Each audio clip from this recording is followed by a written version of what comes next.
Peace everyone, it's Black High Priestess. I just wanted to do a quick tea time with Black High Priestess. I haven't done one in ages. And I figured I gotta start being more consistent. As you all know, I work a lot and everything. I just did a cleansing and I got some water boiling. So, of course, if anyone has any questions, let me know. I will do live readings, answer any questions. Otherwise, I'm gonna get the tea started and then pull a scripture and talk about a subject. So first I'm going to put the eucalyptus in there. I got some fresh eucalyptus here, so I'm gonna put some eucalyptus in. Just got some water boiling. Hope everyone's doing all right. It's a Thursday, Throwback Thursday, Thirsty Thursday, what have you. Got a lot of eucalyptus in there. All right, and I got a couple lemons here, a couple lemon slices, so I'm going to throw those in there. But what I'm also going to do is I'm going to take my chalice. I'm going to use a mason jar here as my chalice with some fruits on there and everything. So I'm going to take this and I'm going to squeeze some fresh lemon juice in there. And I'm going to let the rind boil with the water. So it's almost going to be like almost like a hot toddy. But I do have some peppermint to throw in there. The eucalyptus works really well to clear sinuses. And eucalyptus is really good for just in general exorcism, clearing energy, freshening the air, things like that. And then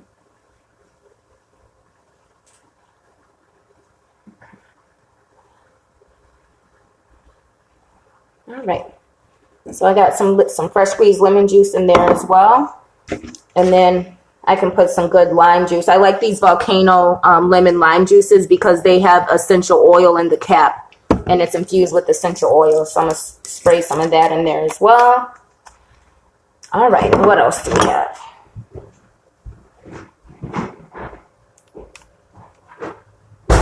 I'm going to also put some apple cider vinegar, shake it up really well, but I'm going to put some in my chalice, and that'll make it nice and, it'll give it a little foam, especially mixed with the honey. I'm just going to put three capfuls. Okay, and I like to use with the mother. This is a good one. It has a lot of the stuff in the bottom to shake it up really well. So this is a good brand. Apple cider vinegar is good for women. It's good for feminine hormonal balance, for balancing your pH. So for ladies, when you see if I can brighten the screen up. All right, there, that's a little better. So for ladies, when you are coming on your menstrual, just in general, I like to drink it regularly, as my body needs it, I'd say at least like 3 times a week. But it helps relieve you of any menstrual cramps, but also any symptoms too. Sometimes we get a period bump, or, we may break out in certain places, cramps, bloating, things like that. You can have mood swings, things like that. Apple cider vinegar will help alleviate a lot of those symptoms, especially the physical ones.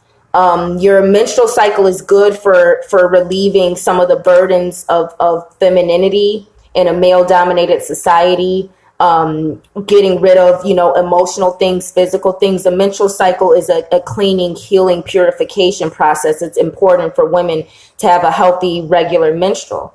That's why I don't really I don't really condone like birth control. There's natural methods, pull out. I've heard moringa. I haven't tried moringa myself, but I've heard that moringa is a natural form of birth control, or lunaception, which is, aligning your period with the full moon. So, when the likelihood of you getting pregnant is, versus, being less likely to get pregnant.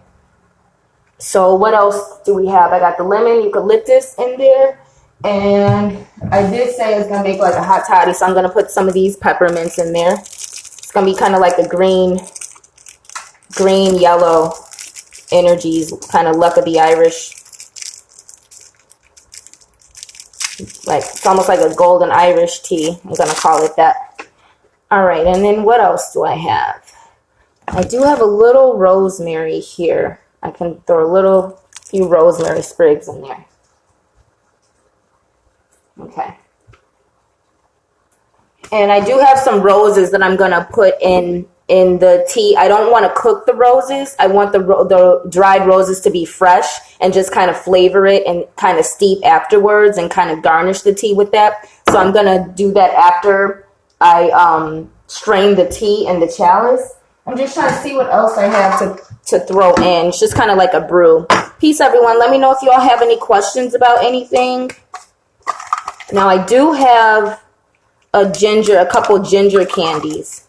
So I probably will use those as well. I do have I do have this special cough drop that my mom gave me. It's infused with essential oils. I'm not going to use this one quite yet. I'm probably just going to go for the ginger ones. Ginger is good for luck, prosperity. Ginger is good for kind of like a gold, silver kind of energy in terms of, spiritual, metaphysical properties. It's good for drawing, drawing money, drawing resources, drawing good luck and good fortune to you. So I also have this purple candy here. So I'm going to throw that in there just for a little sweetener. And I'm going to do honey as well. And so I'm going to put a couple of these ginger candies in. And see, one of these I can throw in the water because it's like this. Yeah. One of these I can throw in the water here in the boiling water. And the other one I can put in and let it steep in the tea and let it kind of flavor and sweeten up the tea, the hot water as well, along with the roses. So I'm going to do that. Put some of that in if I can. It's kind of like stretchy. I guess I'll just have to put the whole thing in there and let that get started. Okay. All right. Tea time with Black High Priestess. What else do I have?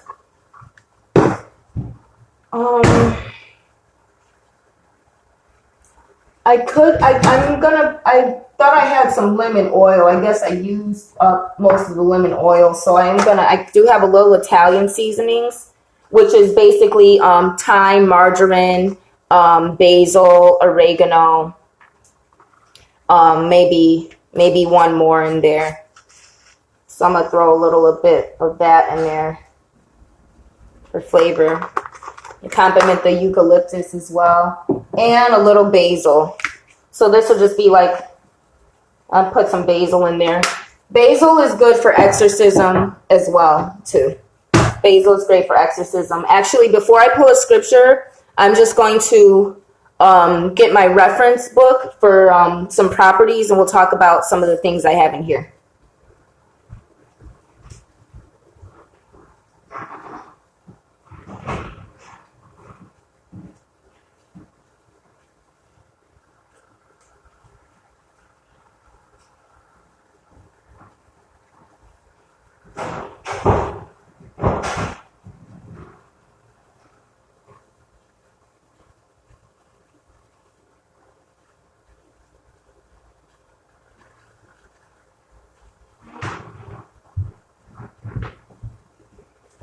Alrighty.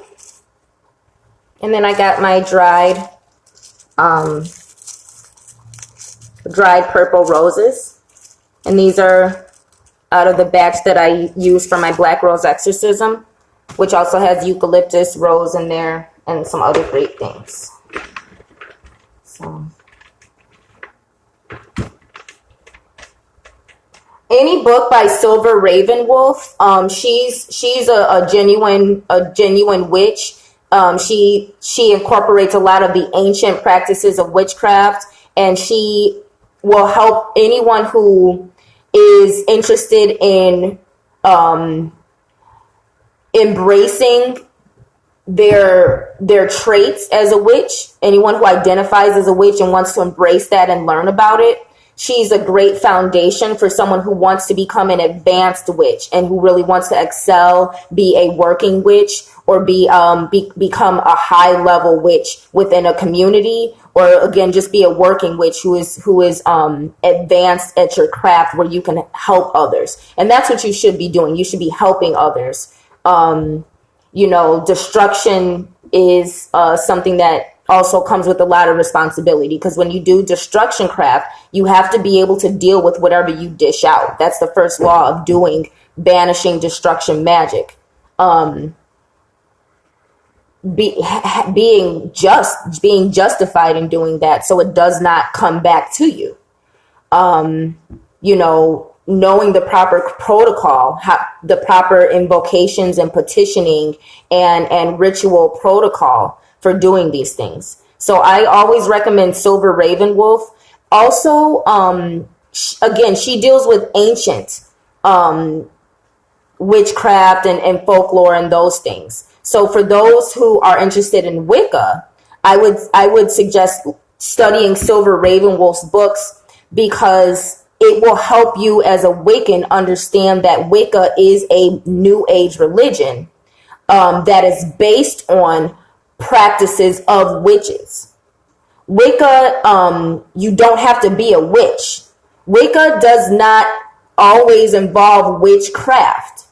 So Wicca is a religion that is more about honoring certain cycles and more about understanding and incorporating folklore that comes from witches, that comes from the witches' understanding of nature and humanity. But Wicca is not necessarily witchcraft. It's a New Age religion. Silver Raven Wolf has the proper foundation for those who want to really understand what witchcraft is, how to utilize it, and what being a witch really is about and what it's not about. So I'm just going to, read some references of some of the things that I have brewing right now in my tea. And again, one is, let me find it, basil. Hold on.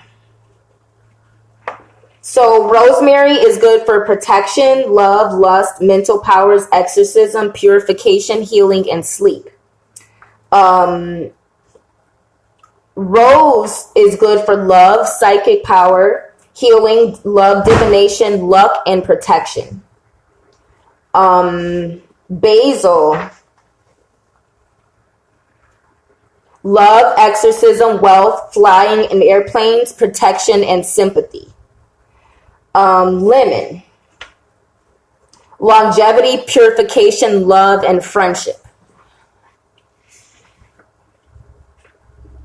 And vinegar is not in here, but I will do apple, since apple is that's actually the one thing I forgot.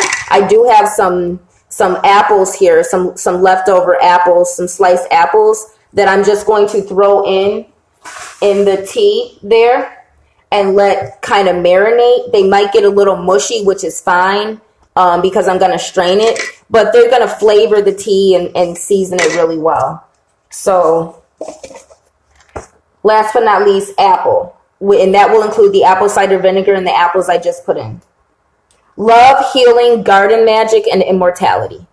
So with this witch's brew, we've got rosemary, peace, coca, yoruba. So in this witch's brew, we've got rose, rosemary, apple, eucalyptus, basil, which also includes the Italian seasoning, which does have thyme in there, marjoram, lemon. So I think that's about it. Apple, rose, rosemary, lemon, eucalyptus, basil.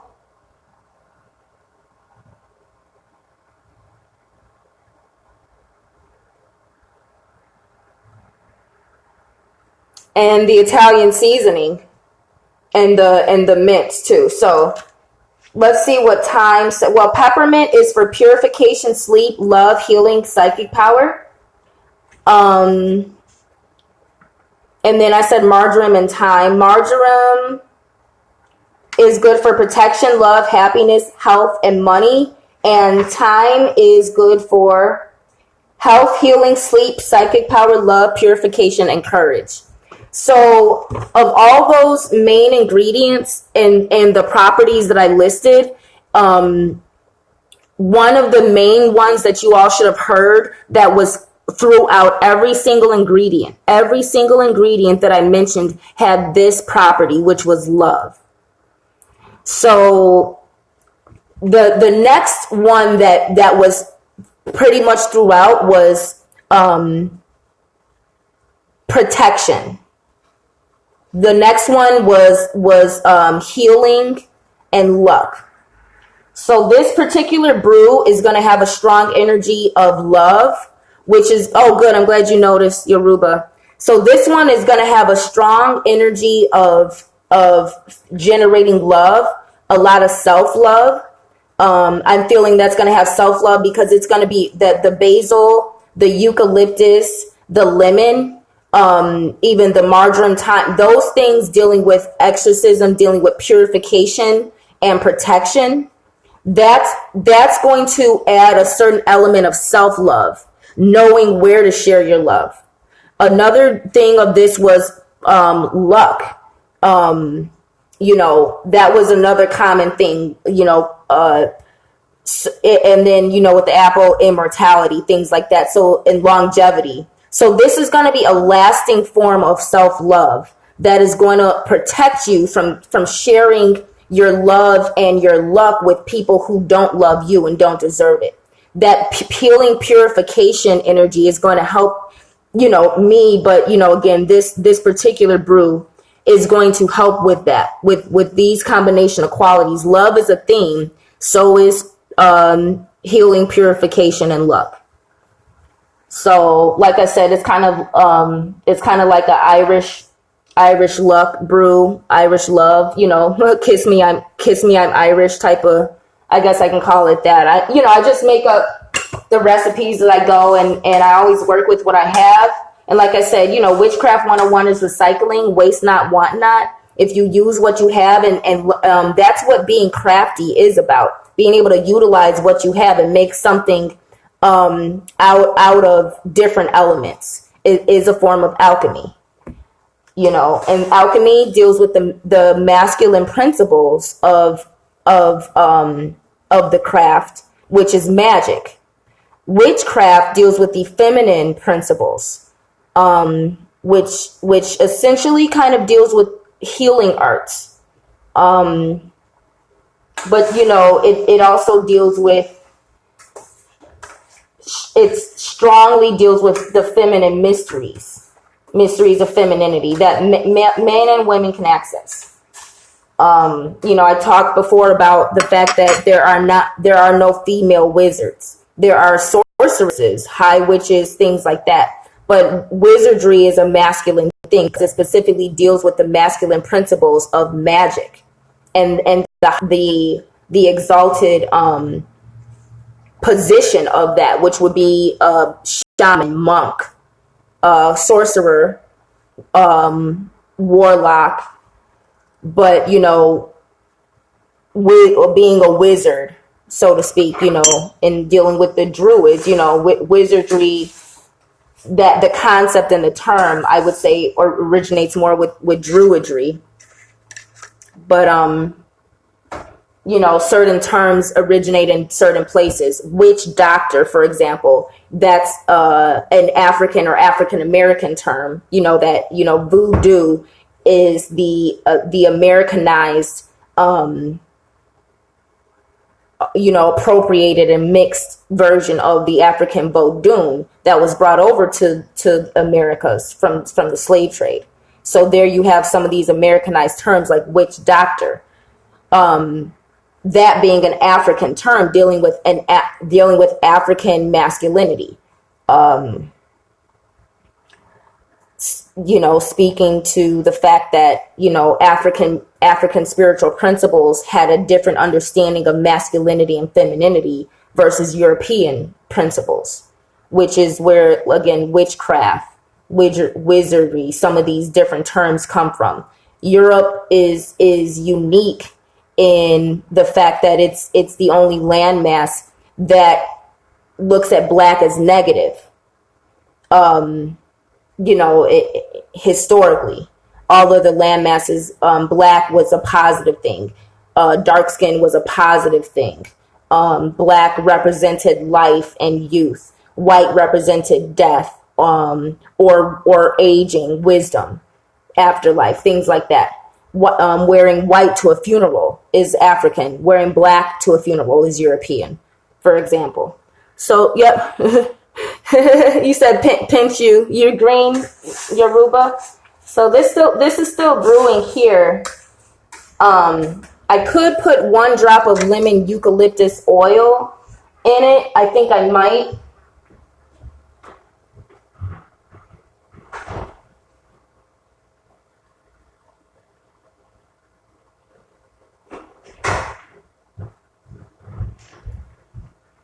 You do have to be careful using essential oils. You don't want to overdo it. You have to know what you're doing, but I'm just going to put 1 drop in there because they're very powerful. Again, essential oils, the use of them, the creation of them, the understanding of them is a form of new age witchcraft. I call it new age because it's modern technology. In ancient times, you would just be considered a witch or a healer, curnaderna, things like that. Bruja, even. You would be considered a woman of power, a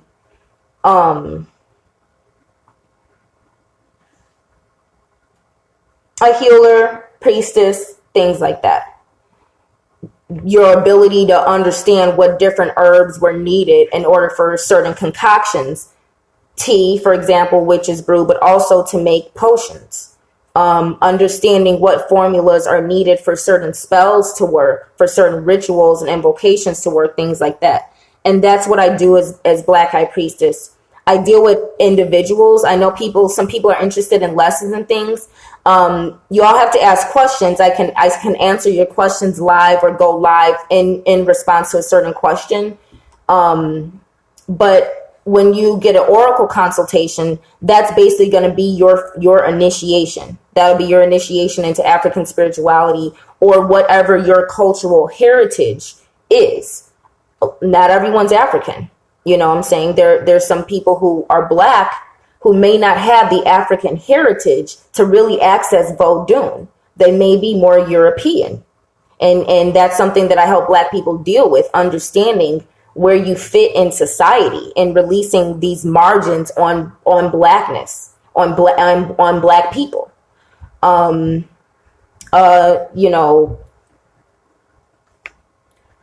Some other things I'll deal with is, customizing certain ritual spells, lifestyle habits, things that you can start doing to advance you in your craft or to solve whatever problem it is that you have. So I look forward to doing more of that for you all. And I'm looking forward to this tea. So I'm just going to go ahead and pull a scripture now while it's still brewing. I am going to turn the eye off. So I'm going to just let it simmer a little bit. Pull a scripture real quick. I got 2 Chronicles 25:13. Meanwhile, the troops which Amaziah had sent home without allowing them to take part in the battle raided the towns of Judah from Samaria to Beth Horon, massacred 3,000 people in them, and carried off rich spoil. Whoa. Meanwhile, the troops which Amaziah had sent home without allowing them to take part in the battle raided the towns of Judah from Samaria to Beth Horon, massacred 3,000 people in them, and carried off rich spoil. So this is basically this is Chronicles. So it's it's chronicling a lot of situations that happened in the Old Testament, what was going on. Peacekin. So with that one, that is talking about and I don't know the whole situation. I don't want to go back and read too much, but it's basically saying the king, for whatever reason, had a group of men that he sent home. Maybe he didn't need them. Maybe he didn't want them to fight. Sometimes you're better. Sometimes you don't want weak links in your army.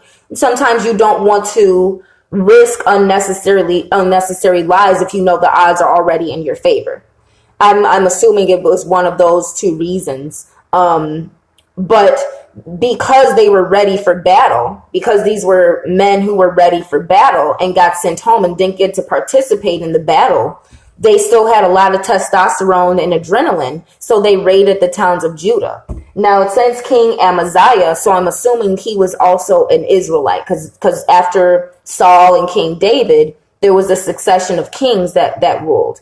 Now, remember, King David was the only one who was able to really unite the 12 tribes. So this is kind of just speaking to the message I'm more so getting from it, is that whether they raided, their own kind or they raided other tribes, you're still all the nation of Israel. But when you get someone riled up and you hold back their satisfaction, it's almost, for men, battle is like sex. And I don't want to speak for men. I'm just speaking from my understanding of things that I witness and hear. And of course, I watch a lot of, testosterone driven movies. I'm a feminine woman, so I like masculinity. I like to watch masculine men doing things in movies. That excites me because I like men. And it seems like, men really get riled up for battle, and it's something that gets them excited and gets them off. I've dated a martial artist before, and they would talk about, how it's not abnormal for a man to get an erection during fighting. And it's not that he's sexually aroused. It's just that the arousal and testosterone of the fight causes that physical result. So, I'm just kind of getting the message that, the message I want to send, something, when I was in high school, I gave a speech. And again, I didn't start having sex until I was in my early 20s. So this was long before I, lost my virginity, which, considering my name, I don't know if I can ever really lose it, but I gave a speech when I was 15. I was a sophomore in high school. And mind you, I'm one of 3 black girls in the whole school.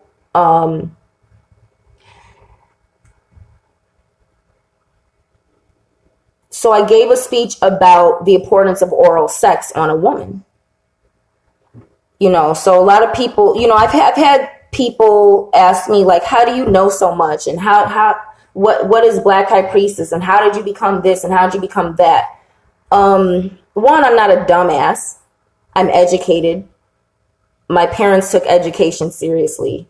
And when you are intelligent, you want to learn. You get stimulated by learning. You get stimulated by intelligent things. A lot of people simply aren't intelligent, so they spend or waste their childhood and their life doing unintelligent things and not really learning anything or having a thirst for knowledge outside of their self or their immediate circle or life. I'm intelligent, so I learn. I know how to learn. I'm good at retaining information. But more importantly, at age 15, growing up as a Jehovah's Witness, growing up behind enemy lines, being the only black girl in 99% of the situations that I was in, around racist white people, but nowhere near as racist as white people are today. Trust me. White people have become far more racist. White people used to have a healthy respect for black people, and were never so blatantly racist outside of their own communities. Meaning, white people now will go into society, not predominantly white gated communities where it's all white or it's white supremacist or it's a unspoken whites only situation. say like Highland Park in Chicago, something like that. You know what I'm saying? White people going into the city, going into places where it's obviously mixed. It's obviously all different cultures, races, sexes, ages, and blatantly mistreating Black women, occasionally Black men. But Black women get mistreated. There's so much talk about Black men getting shot by cops, and that needs to be addressed. But in this society, Black men get treated far better than Black women. Not in every situation, in general. It's 1,000 times harder to be a Black woman. Because why? Black men don't support us. Black men don't love us. Black men are inferior, and Black women cannot rely on our men for anything. Least of all, defense against white women, who are the number one perpetrators of racism, and white men. Why do I say defense against white women? Because white women, because of sexism, can be abusive to Black women and get away with it.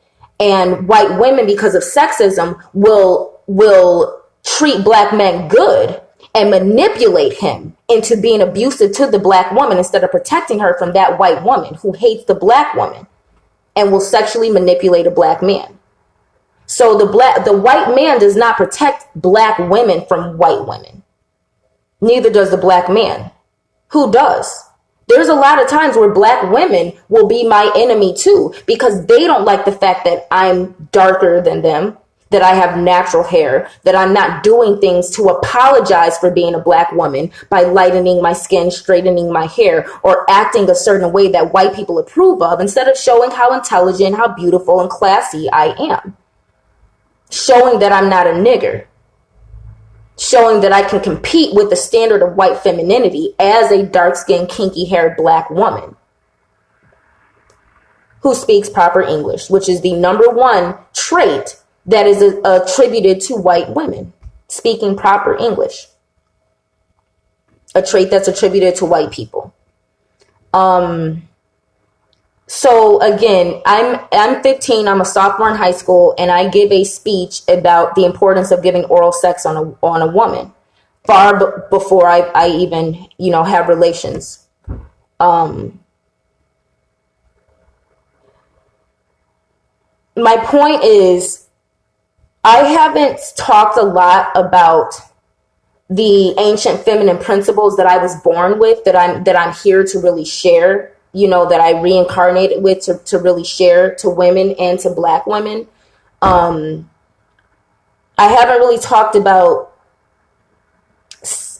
ancient sexuality and sacred sexuality as much, because I've been going through my own healing process. And that's why I love this tea, because it really speaks to some of my healing process as well. But the scripture talking about getting men riled up and not letting them release all of that energy and adrenaline and testosterone in battle. So what did they do? They went and raided potentially innocent towns and villages because they were so riled up and they needed to release that energy.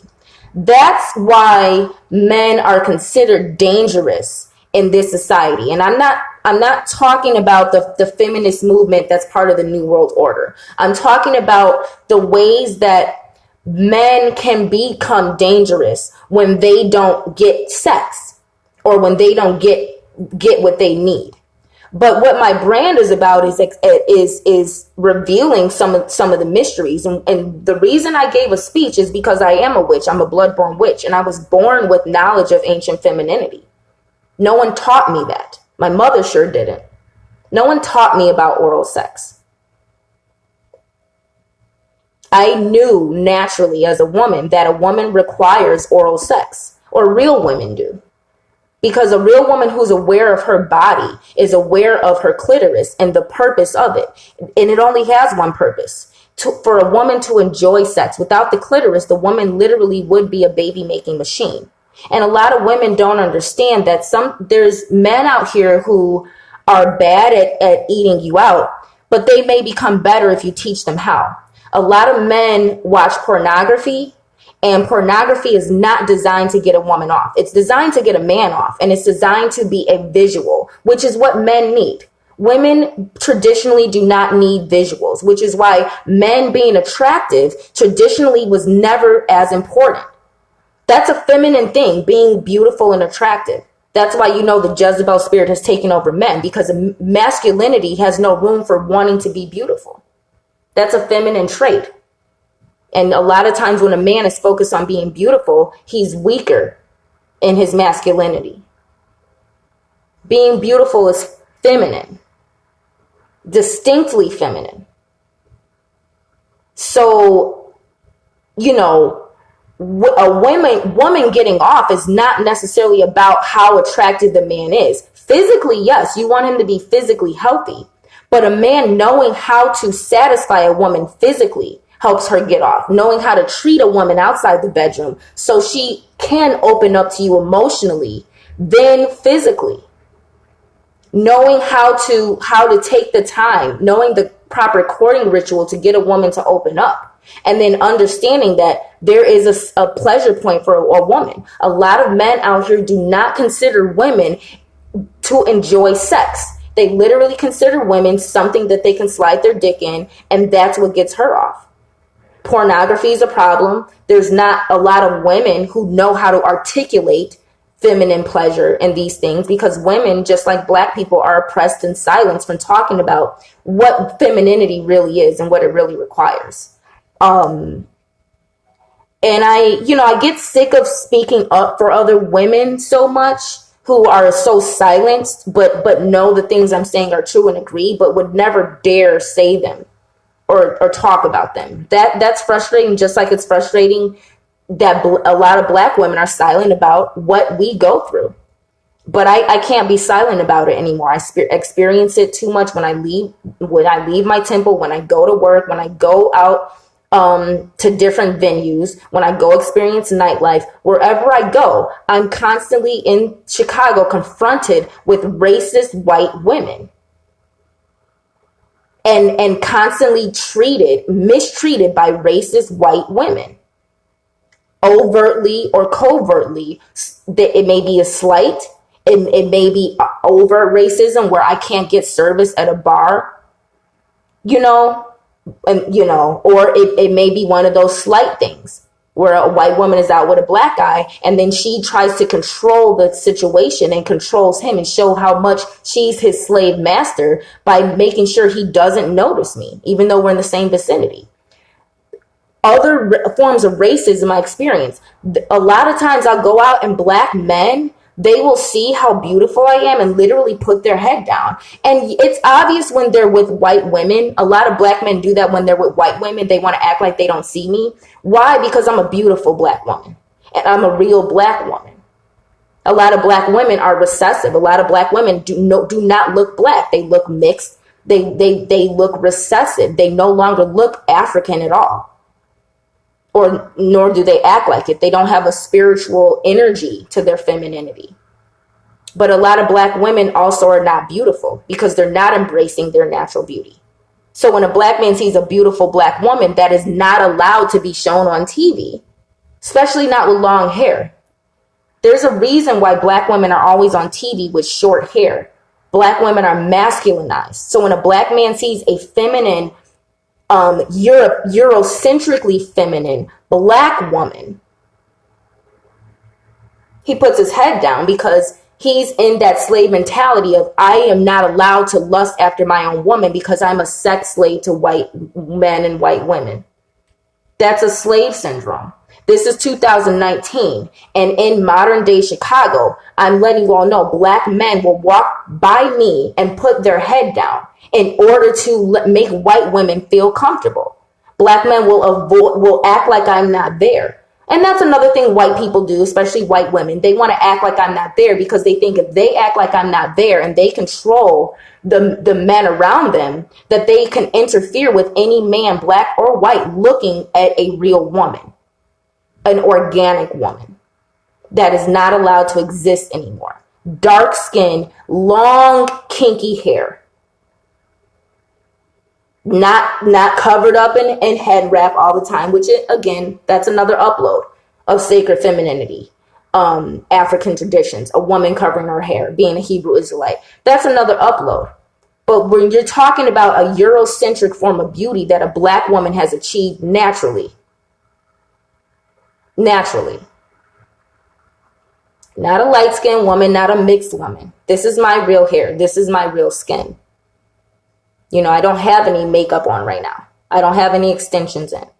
I'm fresh out the shower, actually, because I like to shower when I do these uploads. So I'm going to go ahead and strain the tea now. Now, typically, I would put some cinnamon, allspice, nutmeg, actual ginger, but I got that's the other thing. I forgot about ginger. That's the one thing I forgot to mention. But usually, I will put some vanilla in there, but I don't have all of these other ingredients today. I'm just using what I have so I can get rid of what I have and go shopping for more. And don't forget about the honey. But let's see, what is ginger? Love, money, success, and power.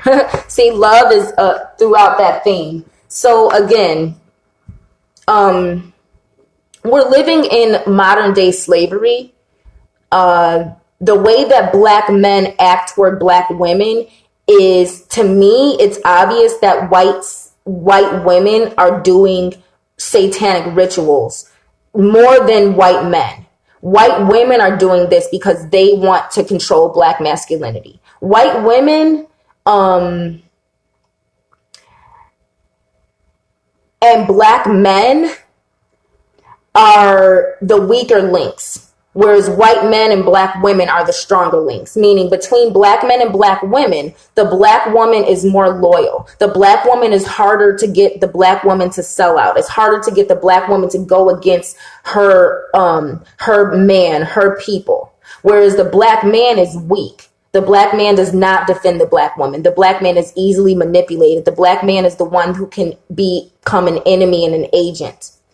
In white society, in the white recessive genetic, the white man is the stronger one. He's the one that rules. He's the one that dominates. He's the one that keeps the household together. Whereas the white woman traditionally is the one, running around.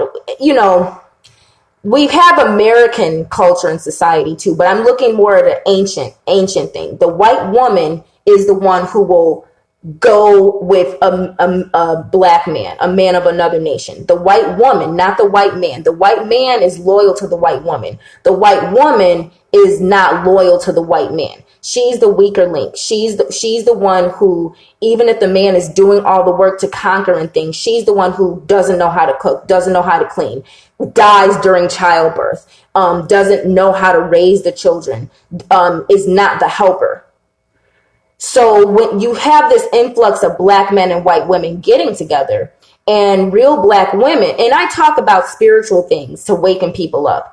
But, I had a roommate, shout out to Michael if you're ever listening, and she said one of the truest things I've ever heard is that a black man who goes with a white woman is exactly the type of black man that she and women like her do not want. So what I consider all this influx of black men and white women. White women are basically taking out our trash. White women, you're taking out the trash that black women don't want. We are the power figures in our society. We are the ones who don't need our men, who have done without our men because our men are weak. Our men are inferior. Our men are programmed against us. We are the strength. We are the revolution. We are the most educated in America. We run America. Everything comes from a black woman, but we are the most oppressed. Whereas the white man, he's the strength. He's the one, he's the conqueror. He's the one who keeps things in power. He's the one who keeps his woman elevated while she openly prefers black men. See, we're always talking about it like it's the black man who prefers the white woman. That has never been the narrative. The white woman has always done her damnedest to get attention from black men. The white woman has always preferred black men. And the white man historically was the one sleeping with the black women, raping the black women, lusting after the black women. Never in history have black people preferred white people until black people were bred in America with recessive genetics. That has confused that breeding and slavery and the interracial mixing when black people were sex slaves to the masters has caused an inferiority because black people have too much recessive genetics, too much cracker in them. That is why you act like your enemy, even though you look like an African. Some of you. A lot of you don't look African anymore by a long shot. You just have dark skin. Most of you don't have that anymore. Most of you black people are obviously mixed with white and the way you talk, the way you think. So again, anyone can challenge a comment, but I'm looking at a spiritual, metaphysical perspective as someone who knows and understands witchcraft. For witchcraft to even work the way it is, the black man has to be weak the way he is. And yes, the black men who hate black women are pushed in the media, and the ones who love black women are killed, incarcerated, shadowed, sanctioned, basically from prospering in America. That I understand. But I also live in America, and I don't consume media as much as the average person. And I know my experiences, not watching TV, my experiences have proven to me beyond any doubt that the black man is inferior. Slavery may have a little to do with it, but the black man is inferior. And there's a lot of, if I was not a black woman, even if I was a white woman who decided to come into a black woman's body this lifetime to see anyone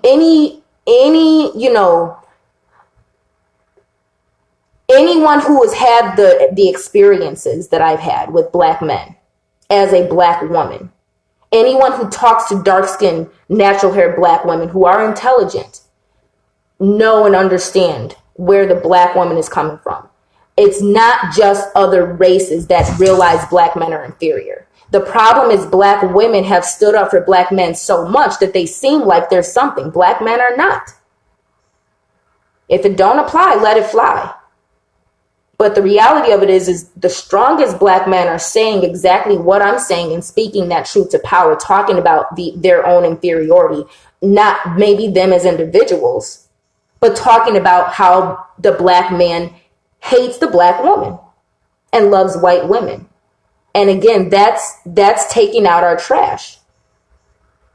Black women like me end up with white men, and I'm not saying that that's something that I'm seeking out. I'm explaining why beautiful, dark-skinned, kinky-haired black women in America and Europe end up with white men. White men are sick of the weakness of their women, the disloyalty, the lack of substance from white women. And black women are sick of the weakness of our men, the disloyalty, the lack of substance. Society is being run by white femininity because white men, being the strength that they are letting white women do whatever they want to do. Society is being run by white women because white women have cast a spell in America over men. And that includes white men. Because if white men wanted to really keep the power structure that they built here, even if it was through enslaving Africans who are supposed to be superior, and the Africans that were enslaved were superior enough to be free and create Haiti through being African. But once all that African genetic was bred out and all you have is a shell of an African and complete on the inside, you have these inferior, self-hating black people here, and the reality of it is white men built something that is falling apart. Not all white men. The founding fathers, though. Was it always fair? Always balanced? No. But the structure that we have in America is unconstitutional. That's a fact. And what I'm saying as Black High Priestess is that white women have casted a spell over masculinity. because masculinity would not support a destructive femininity. And that's what the society is being ruled by, destructive femininity. And that requires Black women to be erased. And Black women are erased from media. And that's why I have to take more responsibility of exposing myself. But here, as you can see, the tea is still hot. Straining it now. Some apple slices and everything there, nice and hot. Oh, almost. All right, and still a little left. And what I'm gonna do is I'm gonna take these roses here and just kind of, they're not super dry where they're crinkly, but I've had them hanging upside down for some, like over about a week now at least. And I'm just going to garnish the tea. And this will flavor, it will gently flavor the tea as well. And I do have some honey somewhere.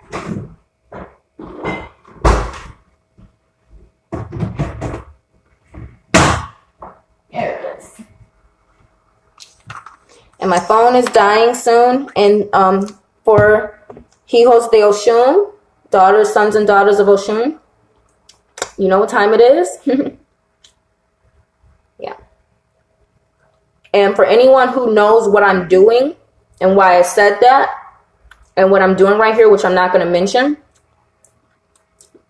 if you make a comment of what I'm doing and why I reference Oshun, what I did with this fresh bottle of honey, if you can tell me what I just did and why, you get a free Oracle consultation, which means a $50 value for free. That's an hour and an initiation. Okay? So if anyone can answer and tell me why I just did what I did in reference to Oshun and opening the new bottle of honey, you get a free divination.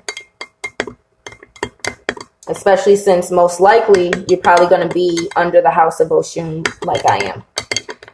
So, and I can say my little chant. Iba sexum shakese, la tojoko were wero. Ini iria kisu omi asan re re. Oshun opeo, Oshun opeo, Oshun opeo, Oshun opeleo, Oshun ra. Bembe ma yeye ma bube. Ashe, ashe, ashe. And as I'm stirring it, the ginger candy already melted. Yeah, the ginger candy is already melted, and I'm just gonna, got a lot of crap going on there, but I'll show you here.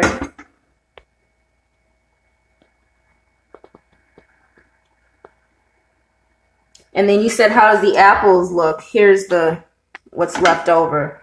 And I can always heat that up and add to it as I drink. So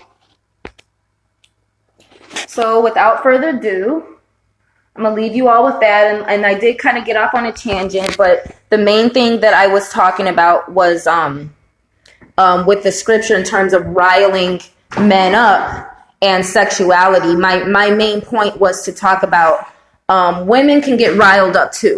And a lot of women are not getting off. Or a lot of women are not exhaling and getting off sexually because a lot of men are looking at women as objects and not women.